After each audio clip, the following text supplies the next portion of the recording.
Goeiemôre vriende en baie welkom by ons oordenkings op hierdie pragtige Dinsdagoggend. En ja, ons gaan voort met Jesaja 40 vanaf vers 6. 'n Stem sê toe, roep uit, en ek vra, wat moet ek uitroep? Alle mense is immers gras, en hulle trou is soos 'n veldblom. Gras verdor, 'n blom verwelk, wanneer die asem van die Here daar blaas. Waarlik, die volk is maar net gras. Ja, gras verdor, 'n blom verwelk, maar die woord van ons God hou vir altyd stand.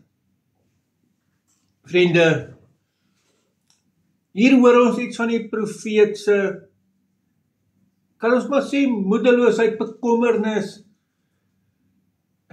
Sy vra, wat moet hy gaan uitroep, want hy ken nie die volk, hy ken nie die mense.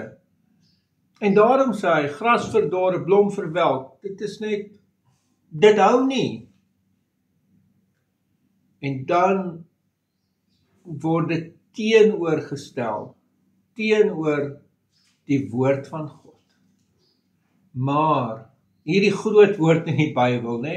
Elke keer in die Bybel as jy die woordjie maar hoor, dan moet jy eintlik regop sit en luister.